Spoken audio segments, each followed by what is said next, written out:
أهلا بيكم في قصص مثيرة وعلمية خطيرة جدا متعلقة بالشخير. أولها أن الشخير طبقا لدراسات علمية وجدوا أنه بيسبب فرص إصابة أكثر بمرضين في منتهى الخطورة. السكتة الدماغية تزيد بسبب الشخير، بلس كمان مرض تاني مزعج للغاية هو مرض الزهايمر. المرضين دول مزعجين جدا، مش مزعجين عادي، ده في مرض منهم يعني خطر على حياة الإنسان، والتاني يعتبر برضو حالة موت. يعني الزهايمر ده مرض مخيف. الكارثة بقى كمان لو كان هذا الشخير معاه، وأكيد معاه، نقص في الأكسجين اللي داخل للجسم. طيب ده للناس كلها متعب، فما بالك للرياضيين؟ تعالوا نقف قدام الرياضي هنا، حط تحتيه 100 خط. ليه؟ لأن الرياضي يحتاج إلى كمية أكسجين أكبر من العادي، من الناس العاديين، لأنه بيبذل مجهود كبير، خصوصا لو كان رياضي محترف بيلعب بقى مش نظام هواه، مش ما بيفضل بيروح يلعب شوية، لا، ده هو ده شغله، حياته مرتبطة بده. ده هيعاني جدا. هنلاقي إنه أداؤه أثناء ممارسته للرياضة أقل من أقرانه. هتلاقي إن إصاباته أكتر، هتلاقي إنه مشاكله الصحية أكبر. هنا لازم نقف قدام الموضوع ده، ولذلك أنا بقول أهو لكل الفرق الرياضية في مصر لازم ينتبهوا. لو في حد في أي فرقة رياضية بيعاني من شخير، ده لاند مارك مهم جدا، إن هذا يحتاج إلى كشف طبي وتدخل عاجل، لأنه المفروض الرياضيين ما ينفعش يحصل ده. طبعا هم بيعرفوا ليه، لأنهم معسكرات وبيجتمعوا كتير مع بعض، فبيبقى معروف مين فيهم اللي بيعاني من هذه المشكلة. تعالوا نقرب من القضية المثيرة قوي دي مع ضيف العزيز المبدع دائما اللي بيمتعنا بحواره العلمي الراقي للغاية، الاسم القدير الأستاذ الدكتور هشام إبراهيم، استشاري ودكتوراه الأنف والأذن والحنجرة والعلاج بالليزر من كلية الطب جامعة القاهرة، رسالة صاحب زمالة الجمعية الأوروبية للشخير وأمراض النوم الأستاذ الزائر بمستشفى رويال كير بالخرطوم. أهلا بيك يا دكتور هشام. اهلا يا دكتور ايمن، اهلا بيك. أنت النهارده اخترت تتكلم عن الرياضيين. لو عندي رياضي عنده 18 سنة 20 سنة مثلا، هذا الرياضي محترف لكرة القدم أو للسلة، هل هذا الرياضي إذا عانى من مشاكل في إدخال الأكسجين لجسمه كيف يكون أداؤه في الملعب وحياته الرياضية عموما؟ طبعا انا بشكر حضرتك للمقدمه الممتازه وزي ما بيقولوا كده الهايلايتس على ان الرياضي لابد وان يتحط تحت الميكروسكوب، وخاصه اذا كان عنده شخير او اذا كان عنده مشكله في التنفس. وده اللي هو ممكن يقولها هو نفسه، او ممكن يقولها له الشخص الدائم نوم معاه في الاوضه بتاعته. النقطه دي في منتهى الاهميه، عشان كتير جدا الحقيقه من الرياضيين ما بياخدوش بالهم من النقطه دي، وبيفتكروا ان دي انا طول عمري كده. هو فعلا طول عمره كده، طول عمره فعلا ما بيتنفسش كويس، طول عمره عنده مشكله في التنفس، طول عمره عنده شويه صداع، لكن مع الرياضه ومع الكلام ده واخده وقته وما بيقدرش ان هو يركز. عشان كده احنا بنقول فعلا المقدمه دي مهمه جدا لكل الرياضيين، ان لازم يتعمل لهم كشف، وخاصه انف واذن، وخاصه في حته الشخير وحته مجرى التنفس بتاعه.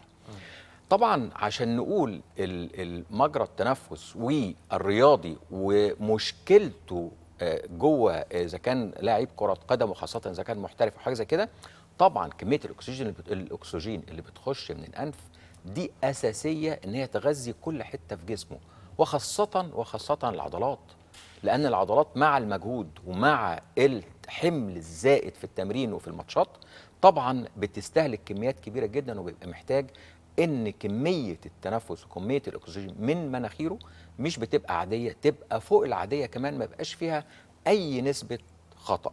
عشان كده احنا بنقول لازم تنفسه من الانف يكون طبيعي 100%، عشان نقدر نحكم عليه اذا كان هو فعلا الفتنس بتاعه مظبوط، عنده مشاكل، هل هو ده الماكسيمم بتاعه في الفتنس ولا ده مجهوده ولا ده اقل. عشان كده النقطه دي مهمه جدا. هل عملية الحاجز الأنفي بتظهر خارجيا في الشكل؟ بيحصل تورم، بيحصل كدمة بعدها؟ لازم نقول، لأنه في ممكن يقول لك لا أنا خايف أعملها لا تأثر على شكلي. ده سؤال مهم جدا، بتسأله تقريبا في كل الحالات اللي بتعمل عمليه الحاجز الانفي. الحاجز الانفي اللي بنعمله في لازم نفرق كويس جدا ما بين عمليه الحاجز الانفي وما بين تجميل الانف. عمليه الحاجز الانفي بنعملها بالمنظار من داخل الانف بدون اي تغيير تماما في الشكل الخارجي للانف، لان عاده لما بنيجي نعمل تجميل خارجي ده ليه سكه مختلفه تماما عن السكه بتاعه المنظار بتاعه الحاجز الانفي. عشان كده دي رساله مهمه جدا، وده اجابه لسؤال مهم جدا، ان مفيش اي تغيير وماليش دعوه بالشكل الخارجي تماما. انا بشتغل على الانف كوظيفه، كتنفس، كدخول وخروج هواء، هو ده اللي انا بشتغل عليه في عمليات الحاجز الانفي. طب لو خدنا اليوم يعني ايه خلاص هنكتشف انه مريض عنده مشاكل في الحاجز الانفي او مشاكل في التنفس، من اول بقى اليوم العمليه، ما بعد العمليه، فتره النقاهه، رجوعه للملعب.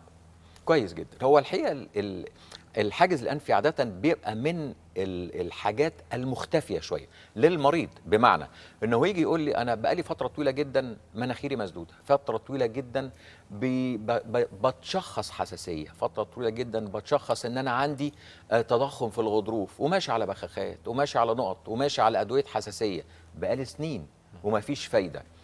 فاول ما بسمع حاجه زي كده بساله كام سؤال بساط جدا. هو السؤال الاولاني: هل انت الفتره دي بقالك فتره طويله بتعاني من كده، ولا بقالك اسبوع ولا اسبوعين؟ يقول لي لا، ده انا بقالي سنين، انا بقالي سنه واثنين وثلاثه وخمسه بعاني من سده في الانف، بعاني من صداع، بعاني من مخاط خلف الانف. الثلاث حاجات دول الحقيقه هم الثلاث حاجات اللي بيشخصوا لي مبدئيا قبل ما بقوم وبكشف على العيان ان ده في مشكله في انفه. اول ما بسمع الكلام ده طبعا بقول له اتفضل نكشف. بنكشف على الانف كشف العادي خالص. الكشف العادي خالص بيبين لي تقريبا 80% او 70% من المشاكل بتاعت الانف الاماميه، سواء كانت ايه بقى، سواء كان غضاريف متضخمه، سواء كان حاجز انفي، سواء كان لحميات في الزوائد لحميه خارجه او زايده من الانف، شكل الانف الداخلي شكلها عامل ازاي، فتحه الانف هل في فتحه اكبر من فتحه ضيقه. كل الحاجات دي بالكشف العادي خالص، زي ما بنقول بنسميها بالهيد لايت او بالمرايه الراس او بالمنظار الخارجي. بعد كده لما طبعا بشك وبشوف في عوجه خارجيه او ما شفتش عوجه خارجيه، ببتدي اقول له ان احنا محتاجين منظار، وده لازم اساسي وتشخيصي في اي حاله عمليه بنعمل لها، سواء حاجز انفي او سواء عمليات شخير. ببتدي طبعا اعمل المنظار، والمنظار النهارده يعني بقى اسهل ما يكون، لان ناس كتير جدا النهارده بتخاف ان هي تعمل منظار. ليه؟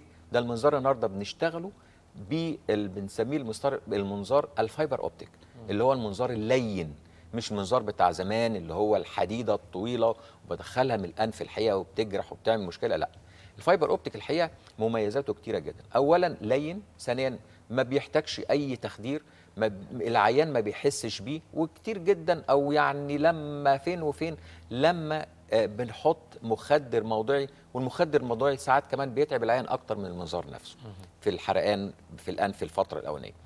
بعمل المنظار طبعا بشوف فيه اللي انا شفته بعناية في الجزء الاولاني، وببتدي اخش في الجزء الخلفي للانف، ببتدي اشوف هل في اعوجاج اكتر في الجزء الخلفي، هل في اكياس هوائيه داخل الانف، هل في الجزء اللي هو بالعوم الانفي اخباره ايه، هل في لحميات، ببتدي اشوف الفتحه بتاعت قناه استاكيوس شكلها عامل ازاي، لان كتير جدا من عيانين الحاجز بيبقى عندهم مشاكل في الودن. ليه؟ لان الحاجز الانفي بيسد ناحيه او بيسد الناحيتين بتوع فتحه القناه استاكيوس، فيبتدي يحصل ضغط مش مظبوط جوه الودن. طبعا في عيانين الشخير ببتدي طبعا اخش بالمنظار اكتر لغايه ما بوصل بيه لغايه الحنجره.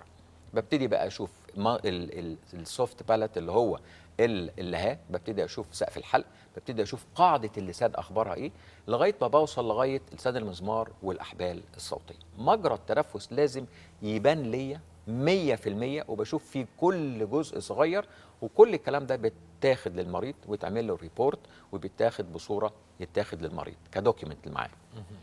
بعد كده على طول المريض بيعرف ان هو عنده المشكله كذا، مشكله عندك حاجز، عندك غضاريف، عندك اكياس هويه، وات ايفر بقى المريض عنده. على طول في ساعتها بقول له انت محتاج عمليه حاجز انفي. خلينا نتكلم كحاجز انفي. خلاص اوكي، عايز يعمل عمليه، احنا الحقيقه العمليات الحاجز الانفي او المركز عندنا الحقيقه بيبقى مجهز للعمليات في نفس اليوم والخروج في نفس اليوم، عمليات يوم واحد. تحليلات بسيطه جدا بتتعمل، التحليلات العاديه الروتينيه بتاعه اي دخول اي عمليه، وبيخش يعمل عمليه. طبعا لازم يبقى صايم قبليها، ومتجهز ان هو ممنوع الاكل والشرب قبليها بست 7 او 8 ساعات بالكتير. بيدخل يعمل العمليه تاخد لها تقريبا عمليه الحاجز الانفي من نص ساعه لساعه الا ربع بالكتير جدا على اقصى تقدير، لو فيها كسر ولو فيها. النص ساعه بتخلص، العيان بيفوق. طبعا بنركب له الدعامه، والدعامه طبعا دي نقله الحقيقه في عمليات الحاجز الانفي. الفتيل بقى، لو حضرتك تسمع زمان عن الفتيل ومشاكله، انما دي دعامه. النهارده الدعايه، بس هي دي دعامه سيليكون بتاخد شكل الانف وهي داخله، وحتى في خروجها العيان ما بيحسش بيها خالص. لدرجه كتير جدا من العيانين يقولوا انت فعلا انت شلتها؟ اقول له اه انا خلصت خلاص، ما بيبقاش مصدق. طبعا بيبقى عنده يعني صدمه عصبيه من اي حد ركب فتيل قبل كده. العمليه بتعمل، العيان بيخرج، ما فيش بلاستر على مناخيره، ما فيش اي دم، ما فيش نزيف، ما فيش اي حاجه، وبيخرج بيمشي على رجله بعد ساعه بيروح البيت. بيجي لي بعد مثلا اسبوع ل 10 ايام بنشيل له الدعامه تاني. السؤال المهم، طوال هذه الفتره امتى العيان يخرج ينزل؟ امتى العيان يبتدي يتحرك؟ من تاني يوم. من تاني يوم عيانين الحاجز انفي من تاني يوم بينزلوا ويتحركوا ويروحوا شغلهم ويروحوا ويجوا، وما بيحسش بالدعامه خالص الا بعد 10 ايام لما بيجي وبشيلها له. ففعلا عمليات الحاجز الانفي النهارده بالتقنيات الحديثه، سواء كان بالمنظار او بالدعامه، او لو في طبعا غضروف بنشيله بجهاز الشيفر، بنصغره شويه. ما فيش حاجه اسمها شيل غضروف، لكن في حاجه اسمها تصغير غضروف بجهاز الشيفر. كل زي ما احنا شايفين جهاز الشيفر اهون بيعمل ايه؟ بيدخل جوه الغضروف وبياكل منه جزء صغير جدا، فالغضروف بعد كده بيصغر بدون اي تغيير في الشكل الخارجي، ولا تغيير في الانسجه، ولا تغيير في اي حاجه خالص. اذا كان في تضخم في ده الغضروف. اذا كان في بالظبط كده تضخم في الغضروف.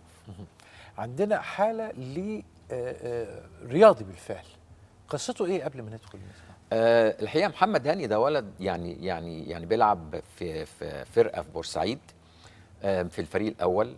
كان بيقول لي انا كنت في الاول من مثلا من سنتين، كنت بلف التراك وكنت بعمل مجهود، تقريبا بيلعب وينج رايت حاجه زي كده، كره قدم. كره قدم. وطبعا كان يعني شعله نشاط. اكتشف اخر سنه ان الامور عنده ابتدت تبقى متغيره جدا. في ايه؟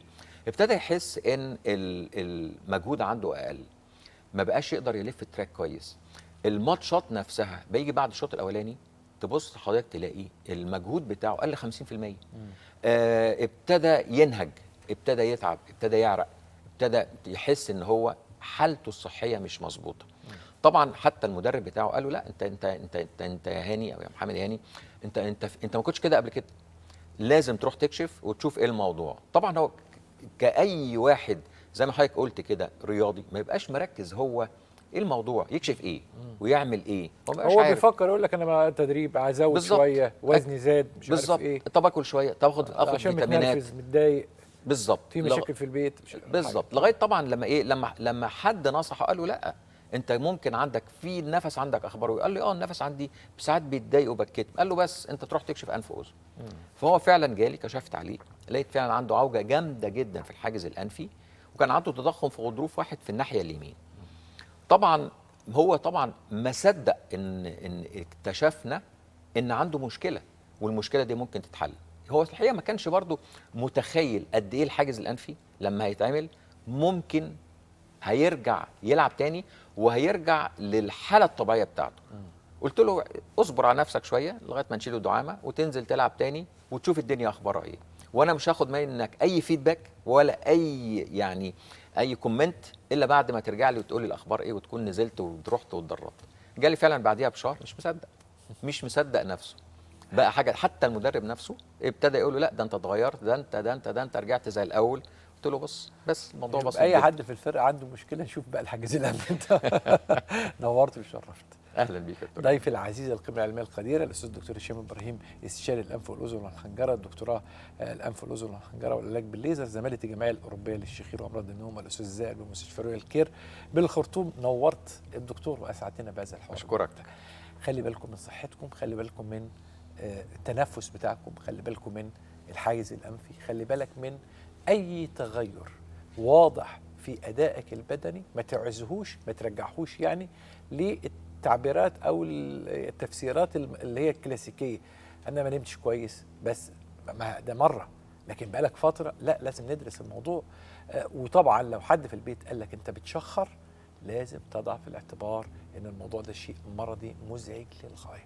خليكوا دايما مع الدكتور.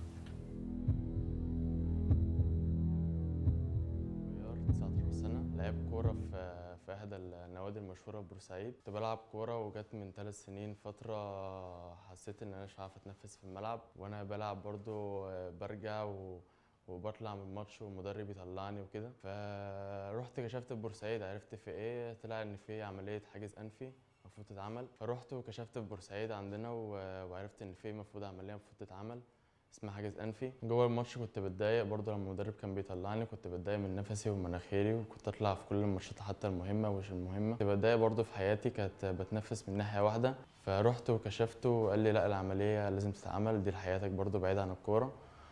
وعملتها وحطيت بعد كده دعامه 10 ايام وشلتها. جيت يوم العمليه، قبل العمليه كنت خايف جدا، ودخلت والدكتور طمني. اخدت بتاع نص ساعه بالكتير وخلصت العملية. كنت تعبان شوية بس بعدها بفترة، يعني في ال10 أيام اللي الدكتور حط فيها الدعامة، لا بقيت كويس بعدها. طبعا العملية فرقت معايا في الملعب. بعد ما عملتها بقيت أحسن شوية وبجري والمدرب مبسوط مني، وزمايلي في اللعيبة زمايلي في الملعب برضو مبسوطين مني. والحمد لله تمام، بقيت احسن من الاول يعني. وبنصح اي حد عنده مشكله في مناخيره بان يروح يعمل عمليه على طول من غير ما يفكر. لو رجع بيها الزمن طبعا هعملها تاني، انها سهله وكويسه برضو لاي بني ادم.